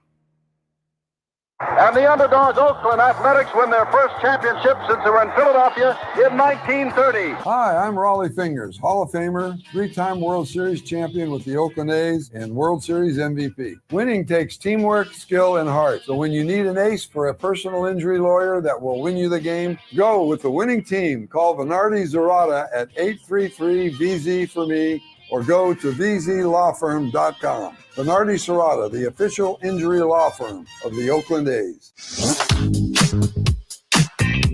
You're listening to A's Cast Live. Here's Chris Townsend. Well, you can't see it over my shoulder right now, but Derek Shelton, the manager of the Pirates, is talking to Dallas Braden. Dallas Braden is coming up after Derek Shelton, who we talked to earlier today. Does that make sense? They're live behind me. We taped Shelton before batting practice. Correct, yeah. So they're actually over my shoulder. Turn the camera real quick. They're over my shoulder. They're having a conversation right now. Just this is what's great about being live. That's the manager of the Pirates with Dallas Braden. So Dallas Braden's coming up next after Derek Shelton. As you know, we've got to know him real well. If you follow the show, we've multiple times at the winter meetings, every single time the A's take on the Pittsburgh Pirates. Here is the manager of the Buccos. As I was just telling you off the air, and I think over the years you've gotten to know us a little bit where we've talked to you down at the winter meetings or when you guys are in town or we're playing you there. We talk about you all the time because of Cody. I mean, this is almost like the show. It's like Pirates West. We're always following you. How are you? I love it. I'm doing great. I mean, it's always good to talk to you guys. I mean, I get you at the winter meetings every year, which is fun, but I appreciate the support. I mean, I know Cody, being from Pittsburgh, we get it, but appreciate, always like being on with you. And you mentioned somebody who means so much to us. You know, when you'd come to town, you talked to Ray Fosse, and obviously Ray is someone that meant so much to us. I was with Ray every single day. That was like a tradition for so many people who would come to Oakland. You would be on the pregame show with Ray. Oh yeah, it was one of the highlights. I mean, it's the first time I've been back at the Coliseum, since his passing, just with the way COVID has been and not being back, and the fact that Ray and my dad grew up playing against each other in Southern Illinois, played Legion ball against each other. Wow. But just being able to talk to him and learn from him, I mean, he was a special person, not only in the game, I know in the A's community, but to my family, because growing up, he was the one guy my dad always pointed at. It was like, hey, I played in high school against this guy, and he had a great career. Yeah, we missed the big guy. We love Ray Fosse. Well, here we go again with the Pirates. Got out to a hot start. Looked like a really good start, and now hovering around 500. Interesting series against the Giants. How you feeling about your club right now? Yeah, I mean, we started out really well. We scored a ton of runs early. We're in a situation right now where we're scuffling to score runs a little bit. We've pitched well the entire year. We gotta capitalize on some opportunities. It seemed like early in the year, every ball we put in play or every ball that we, hit with runners in scoring position found a hole, and now we're on the flip side of that right now, and we just have to keep grinding through it. And it's such a tough question because I deal with you guys are very similar to the A's when you look at hitting with runners in scoring position. I asked Mark Kotze. I mean, it's a tough question. How do you get better scoring with runners in position? It's such a fluid thing. You'll see guys one year that are really good at it, one year not. I mean, there's very few guys that consistently. Sometimes it has to do with luck. Sometimes it has to do with the situation of the game. Sometimes it's just how you're feeling. I think the biggest thing for us is we have to continue to create those opportunities, because the more you create them, at some point something good's going to happen. Well, I look at your division and everybody's got a puncher's chance. It's one of the more interesting. Obviously, Cubs out to a good start. They thought there was the turnover in Milwaukee, but they keep it going. Cardinals around there. You're around there. How you feel about the division? Yeah, I think it is. I mean, people, we need to realize it's not even May yet. So there's a lot. I mean, we've played in our division 3 games so far, 4 games so far. We haven't played teams. Like you said, there's some teams that have gotten off to good starts, other teams that are scuffling, but it's going to be a fun division all summer long. Well, I think about the arms, too, you have for the future. The kid you threw yesterday in San Francisco, the kid you got. I'm sure you're tired about asking. I'm not going to ask you about the guy from LSU, but, I mean, you have to be pretty excited. You got some dynamic arms that are going to be with you for a long time. We're really excited. I mean, like you said, you highlighted Jones, who threw yesterday. We have Skeens, who's still in AAA, and we have guys even below it, Bubba Chandler in AA and Anthony Solometo that's in AA, along with, Keller. We'll get Oviedo back next year, who had Tommy John. pitching wise, we're in a good spot. We've done a really good job of building depth up. We just have to continue to develop them. And you mentioned being fickle when you talk about the offense. Bullpens, too. Year to year, you just never know. We've had some times where we've had lights-out bullpen. We thought the next season going in would be the same. Just doesn't happen. How do you feel about your bullpen right now? Feel good about it. I mean, it's young. We have a bunch of young guys. We have 5 rookies that are down there, and they're getting thrown in some roles where they have to pitch and leverage, and that's only going to make them better. But your point is right. The bullpen is probably the most fickle place of anything. I mean, having spent all those years in Tampa as a hitting coach, they were probably the best builder of bullpens of anybody, but it was different people every year. So you have to, kind of find the hot hand and ride them. It's been amazing what they've been doing through all these years in Tampa. Let's end on this. You're on the road trip. A's are coming off the road. We talked with Mark Kotze. We talked with Bob Melvin over the years about it. There's something special being out on that road early where you guys are in the same plane. You're traveling together. It's buses. It's restaurants. Talk about what a road trip really can do for a team and bringing them together. Yeah, it's just camaraderie in general. I mean, we're on a strange one right now. Or like you said, we just played the Giants. Now we're playing the A's. So we're in the same hotel for 6 days. So you get a lot of time together. You don't have to get on. We didn't have to get on a plane last night to travel after the Giants series, which is nice. So you get, multiple day games, you get nights together where, guys can go out and spend some time together, especially early in the season when, the team's finding out those relationships. Do you encourage it or do you let it happen organically? No, I think we encourage guys to be together, but you can't force guys to hang out with each other. And I think the one thing that we have that's really cool is we have a lot of players that came up through our system together. And because of that, they've known each other for a long time. So it's good that they're able to, kind of have that friendship. Well, we're playing Raise the Jolly Roger, the cut all the time. We will be following you. We will be rooting for you throughout the entire season. We always appreciate the time and good luck. I appreciate it. Thank you. He's a good man. Shelty. Yeah, Shelty is a really good guy, and it's been great to establish the relationship. And one of the things that we talked about, and he mentioned, by the way, this is Dallas Braden, and if you're listening on A's Cast, the great Dallas Braden is with us, our color analyst on NBC Sports California. But I don't even look at you that, because to me, you're an A.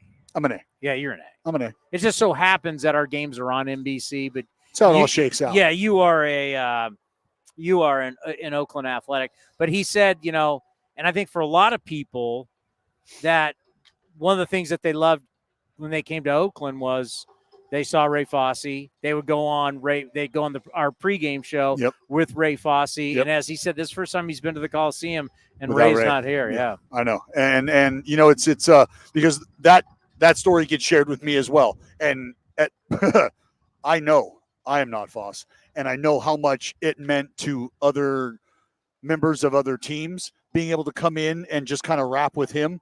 And he made sure that was something that I understood, whether or not I had appreciated it in that moment, but the idea of being present and just being down here, because we're here with our team each and every day, and we get to talk to these guys. We talk about these guys each and every day. So if there's ever a need to communicate or a need to touch on something, we're here, we're available. The other team comes in for 3 days, and we might run our mouth for 3 days about them and never have that interaction. Well, we're going to go to their bar next year, and we're going to see them there. And there's a chance that I'll be there. And if that's the case, you want to be able to have that face-to-face and that relationship and that interaction. That's something that was passed along from Foss to myself. So I know what Shelty feels inside, because I show up to this ballpark every day without Foss. And I can imagine what it was like for him to have to walk in and know that he's not going to get to have that conversation. He's not going to have that big old bear claw wrap around his entire forearm when he says hello. All right, the road can be death. Yeah. The road can be hard, and the road can be great. Mm-hmm. You can bond. You can become brothers. This was a good road trip, even though it started out cold and rough in Cleveland, New York to Baltimore, 10 days. Everybody's feeling good back on the plane. Just talk about what this road trip was like. Well, you knew it was going to be a test. You knew that you were getting ready to head out and face essentially 3 first-place teams, right? You got New York and Baltimore jockeying at the top of that division. You got Cleveland off to the hot start. We saw the start that they got off to. We were a part of that, unfortunately. So you get back out there a little later down the road, and you expect that the adjustments you have made are going to bear some of the fruit that you expect to start to taste when you match up against another club who, frankly, smacked you in the mouth the first time you met. And unfortunately, They got smacked in the mouth again. You lose 3 to the fighting Stephen Votes, and you're wondering, is this how this is going to go? Because I don't know that the test gets any easier when you pack up and head to the Big Apple and then to Baltimore. For four. And you know how difficult it is to just win a 4-game set, Towny. You walk out of the Big Apple, haven't taken a bite, and you're splitting that bad boy. Yeah. That's a W in my book. That's a W, especially with what we saw unfold in New York, the pitching performance we saw unfold, the battling late in ball games that we saw. All great indicators of a team that understands we got to fight. We're still in this thing. We believe we're still in this thing. You saw the back end of the bullpen rear its head and put everybody on notice what they're all about. And I think that was probably one of the major takeaways from the road trip is Mason Miller was put on notice, or excuse me, put the world on notice if you hadn't already heard about him. And I say, unfortunately, Lucas Erceg was introduced to the world. And unfortunately, why? Because I don't want the rest of the world knowing about these guys, Towny. You want to hide them? I want to keep them in my pocket. Yeah. I want them to be yours and ours, right? Like this. You want that ace down here they don't know about? That's it, right? Come on, chip in a chair. Yeah, chip in a chair, Towny. You know the drill. Chip in a chair, and I like our odds. But those guys have garnered, and justifiably so, rightfully so, a lot of the attention. And there's guys that have done an impactful job. I don't want to say more so, but just as important are the innings that we've watched Kyle Muller account for and Mitch Spence account for. Adams, that guy is an absolute certified psycho, and I love every minute of him. Watching those guys go out and do what they have done on the road in important spots, TJ McFarland, lefty slinging it, sliding it. You need those dudes to do what they've done, not only productivity-wise, but you mentioned growing relationships on the road, being forged in the flames. Well, that series in Baltimore, I think, spoke volumes for that happening, right? Because what happens day one? You got Mason Miller rearing his head for the first time 2 days in a row. You put the stamp on that. So that really sends a message that 2 days in a row, the ninth inning, we need it. We got that club in the bag. We can do that. And offensively, we can fight back and provide these opportunities for our guys. So we saw that happen. So you can help explain this because you had it in your career when you were doing ESPN and you went to Connecticut. Back in the day when you were on Baseball Tonight, everybody was watching it. Now, with no Baseball Tonight, we all watch MLB Network. And when you go in the clubhouse in every single ballpark, or you go into any executive's office, everything is MLB Network. So when a guy like Mason Miller goes over to Secaucus, New Jersey, and is with D-Row and Lauren and Flo.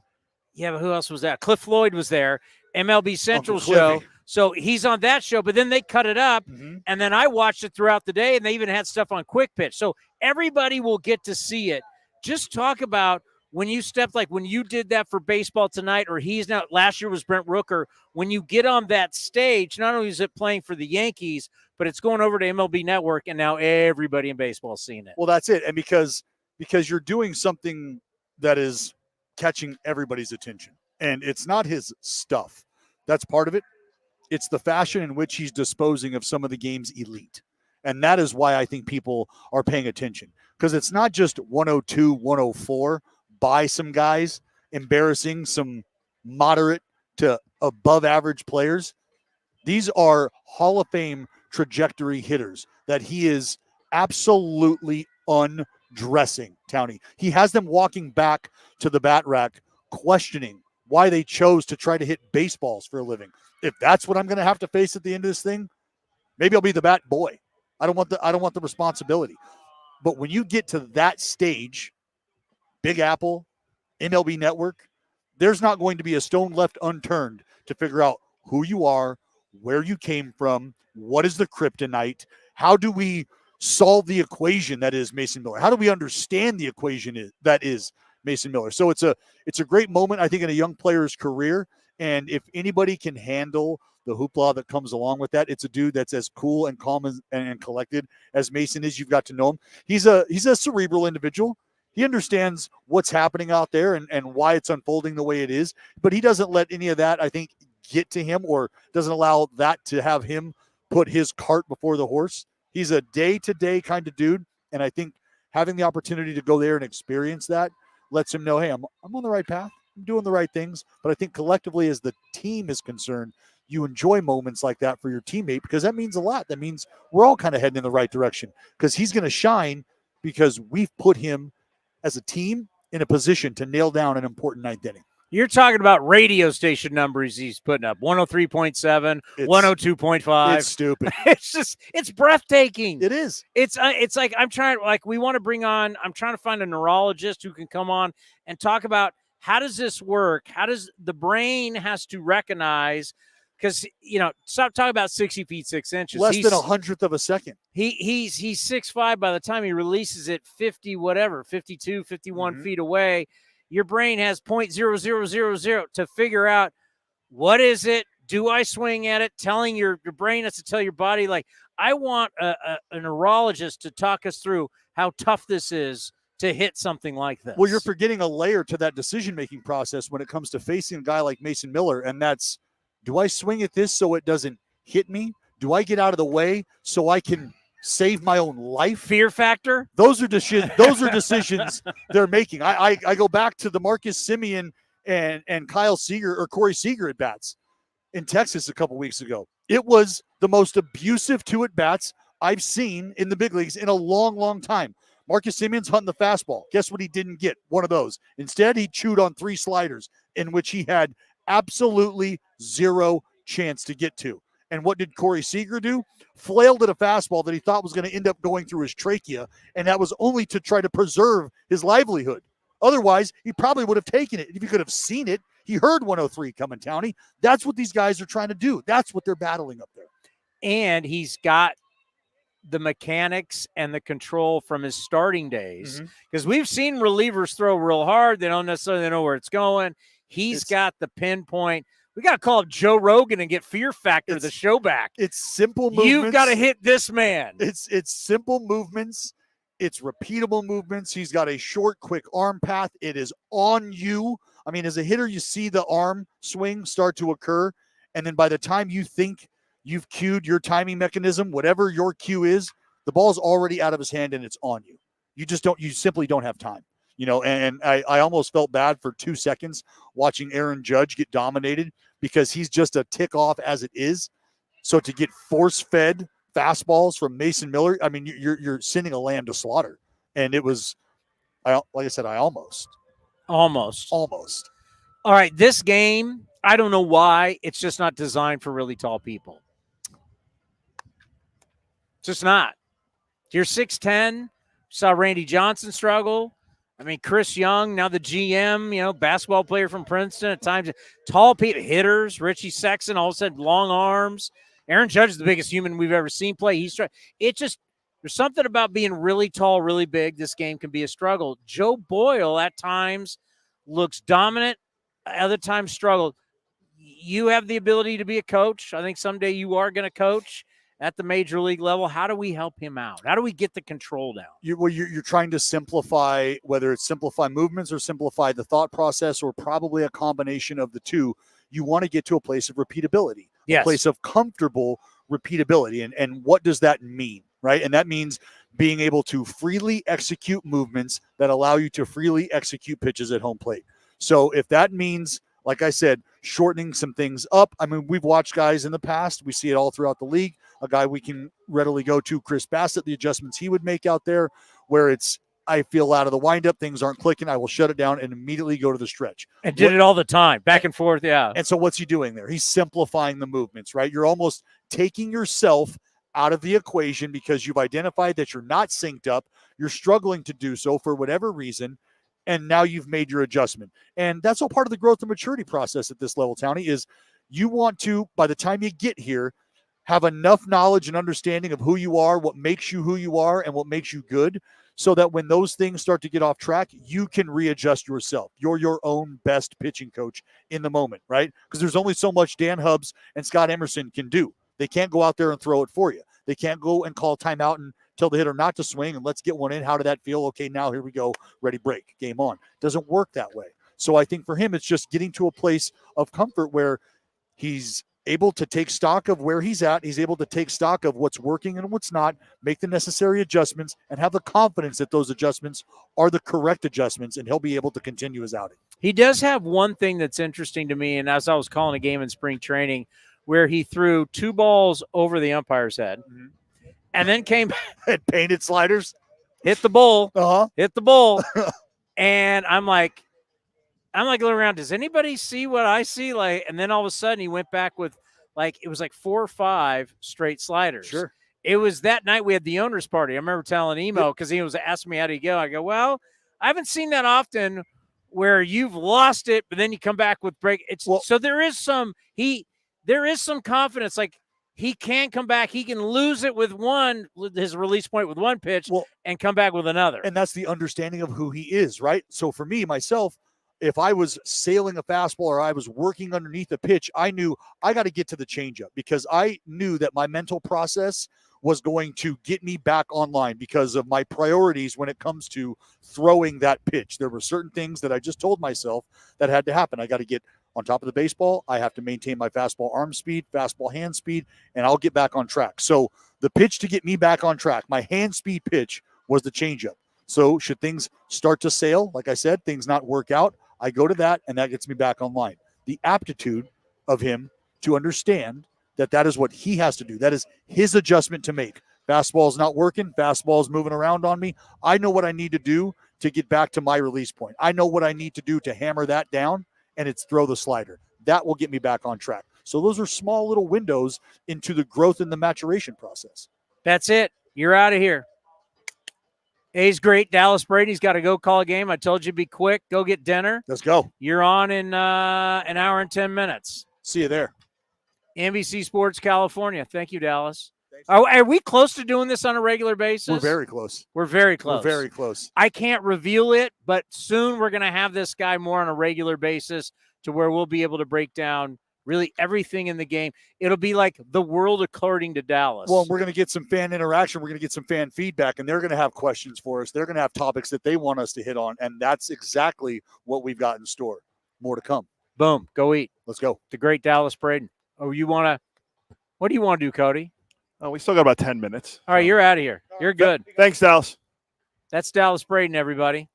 You want to do buying or selling? What do you want to do? Or do you want to talk about the Dodgers?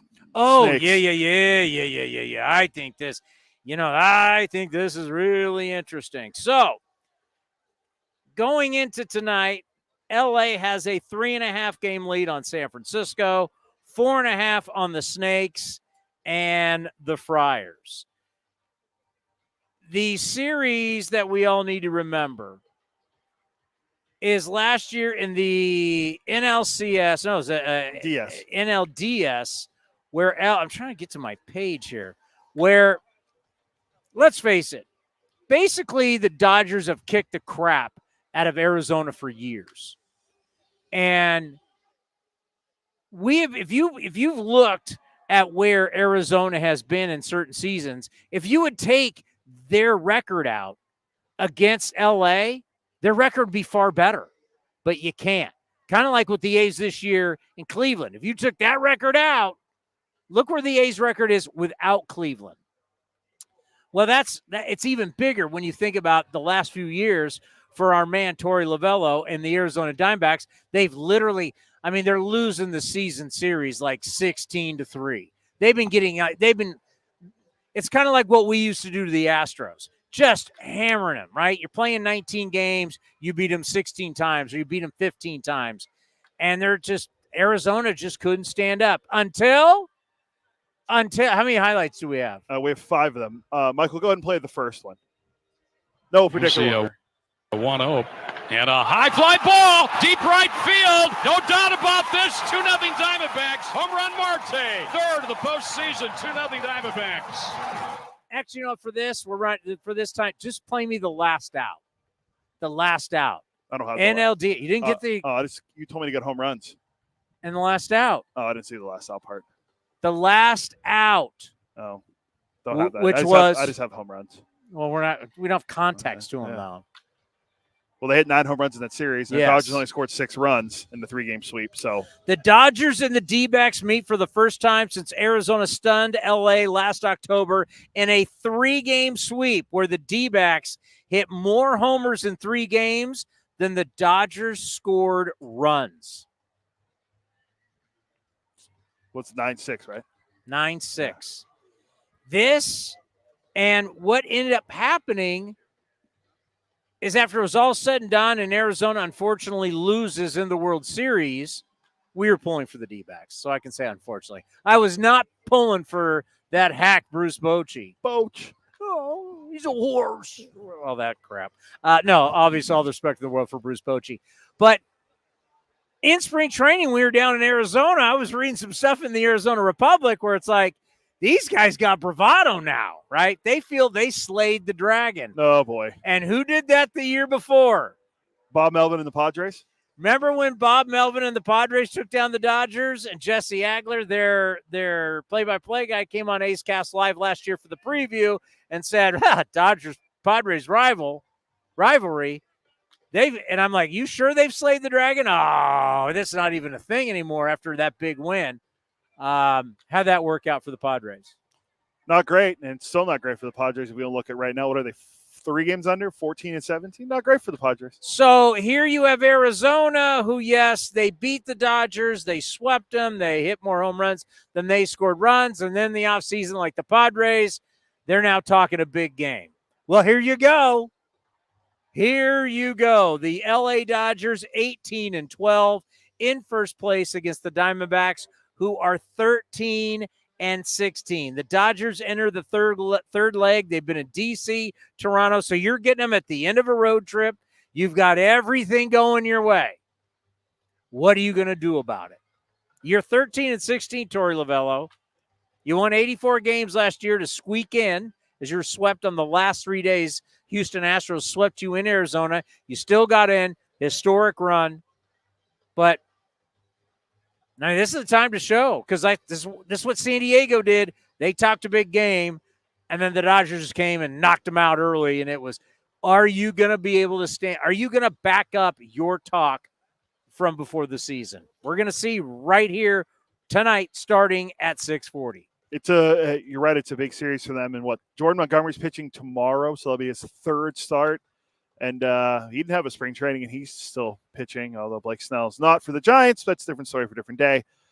This is a big, test for them because everyone picked it. Obviously, everyone, rightfully so, picked the Dodgers to win the division by a mile and then go on and play in the World Series. And Arizona wants to try to combat that, but they're not playing well right now, and they need to figure it out because the Dodgers are coming in. They're not struggling. They're 6 games over, but you're catching them at a good time. They're hot. Yeah. The Dodgers are actually really hot. Dodgers have won 6 of their last 7, outscoring their opponents 44-11. They've been on a winning streak. Now, Toronto got them yesterday, but they've been on a winning streak, and they're pounding people. If you watch Quick Pitch at night, you're just watching these highlights. They're pounding people. Someone put a video out on X. I can't remember who did it yesterday, but it was a video of Corbin Carroll when he had this swing back in July, and he hurt his shoulder, and they were talking about his numbers since then and how bad he's been since he hurt his shoulder. Not great. And he's 1 for 25 with 11 strikeouts. And what's my over his last connection 7. to this guy? He's on your old baseball team. It's on my current baseball team. He's on you're making your old baseball team, your fantasy team. You told the computer to draft this guy. Cody rigged my draft. I don't even run the league. Corbin Carroll's 1 for 25 with 11 strikeouts in his last 7 games. That's terrible. It's not great. You said he was the best young player you'd ever seen. CBS Sports put out 5 MLB players who need to turn around in May. Let me guess. Vladimir Guerrero Jr. He's 1. Corbin Carroll. He's 2. Corbin Carroll's hitting 189 on the year. Yeah, I know. He's on my fantasy team. Paul Goldschmidt's on Gleyber Torres. No, Gleyber Day. Goldschmidt. Goldie. Joe Musgrove, and you already said Vladdy. Yeah, Vladdy number 1. Randy Arozarena hitting a $152. 152 for Randy Arozarena. I am working on something, and I've told Dallas Braden about it. I've told our boss about it. I'm still working on it, but I think I have a way to prove why batting averages are so down. And I will get into it probably once we're able to do more stuff, less guest when we're not on the field. One of the advantages of being on the field is we can bring you all these great guests. So I think we'll save it. But I think I'm going to be able to tell baseball people, because guys just don't hit for average anymore. There may be a reason. There's multiple reasons. But let's dive into it. Once this team goes back on the road, we can dedicate more of a show to it where we can really start to break down. There are multiple reasons, but you can explain it. And we will do that. But, yeah, we are seeing at this point, it is actually very scary that after this many games, these guys are so low. And it's going to take you a while. Once you start getting X amount of at-bats, it takes you such a hot streak. As Ken Korach says, it starts to get warm, but you've got to have such a hot streak to get you back to respectability. Forget getting back to having a great year. We're talking about respectability, because now even the it's early crowd can't even say it's early. We're beyond that. We're about to be in May. Yeah, a good example of that from this list of 5 guys that you pick it up is Paul Goldschmidt. He started out terrible for St. Louis. Over his last 8 games, he's hitting 300. He's still only hitting, 208 on the season? 208. This is a guy that's an MVP, one of the best hitters of the last 10 years, who was hitting 300 over his last 8 games, I believe is what it is. And he's hitting 208 on the season still. Is Mookie Betts the MVP?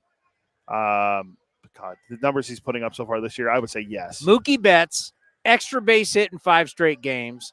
He's hitting .571, 4 doubles, a triple in that span, playing shortstop. I mean, I don't know, barring injury and a crazy collapse, which is not going to happen.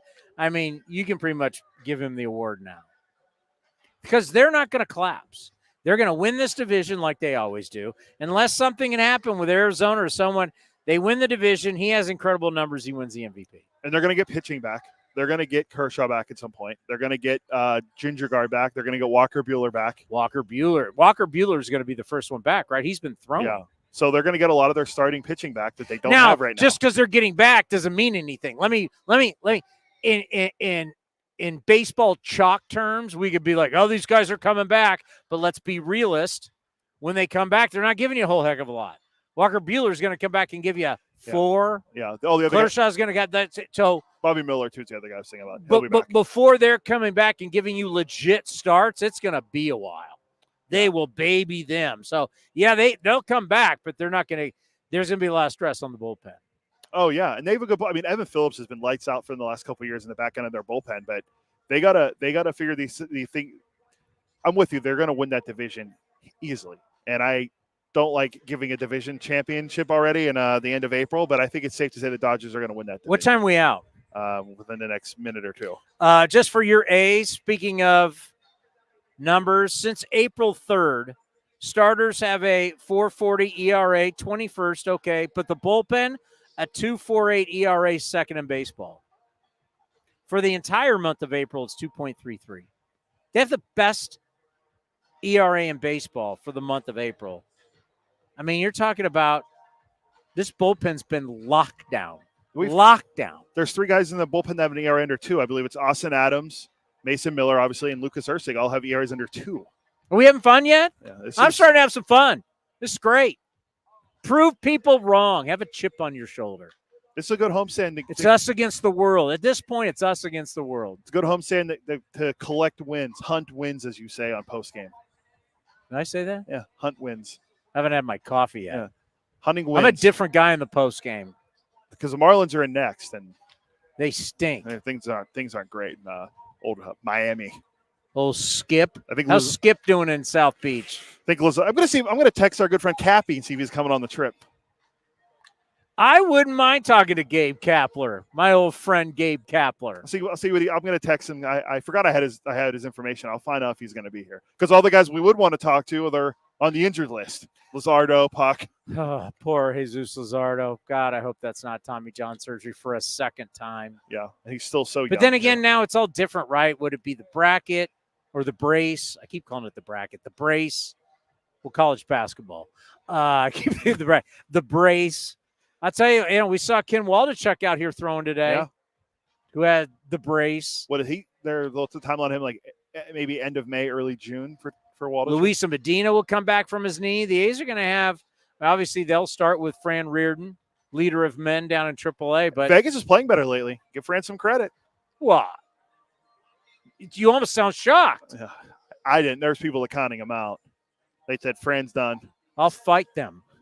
You say anything, I'll fight right now. You say anything bad about Fran Reardon. By the way, Midland is the other team to watch in our system. Midland's playing well. Jacob Wilson's still over 400. Yeah, is he still hitting? Does he still have bat to ball? But yeah, with the A's right now, I mean, a good homestand. But this is the thing: how many times all teams have a long road trip, they come back home, and that first game's a rough one.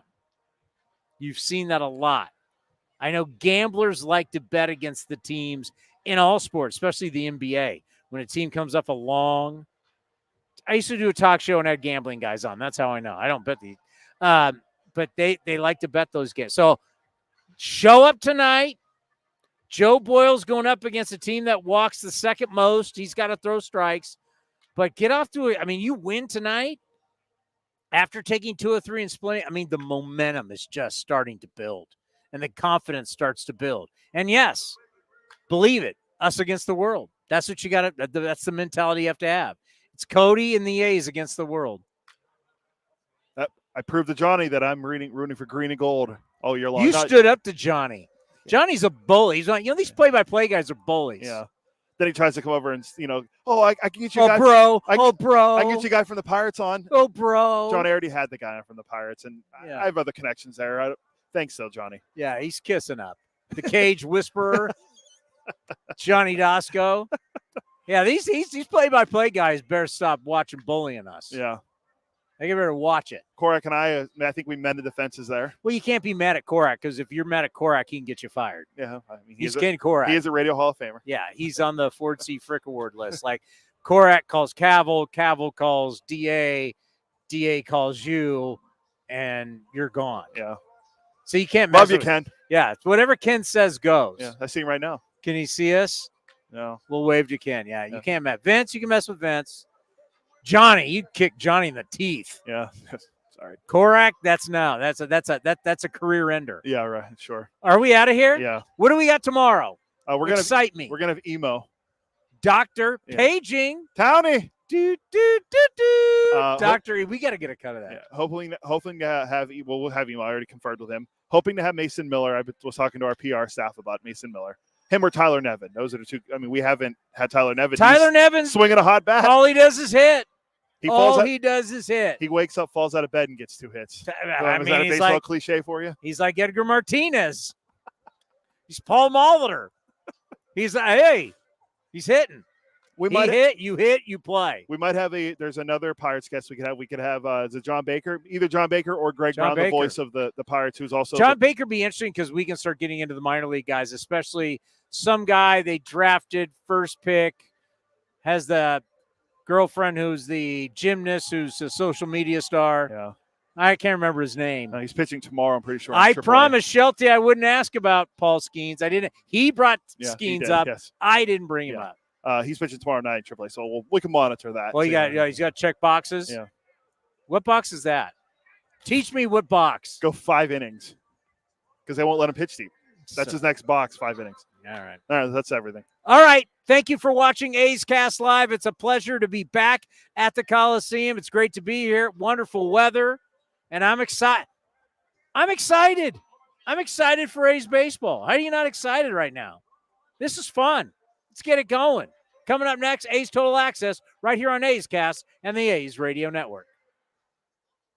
This is Chris Townsend. I'm proud to announce our Year 2 partnership with Link Soul. They've changed my wardrobe, and they can do the same for you. And right now, their spring collection is fabulous. Natural fabrics and versatile styles, perfect for this time of the year. And they want to introduce their performance line for golf, premium for on-course apparel design, and to keep you cool and dry. Check it all out, linksoul.com. That's linksoul.com. Remember, look good, play good.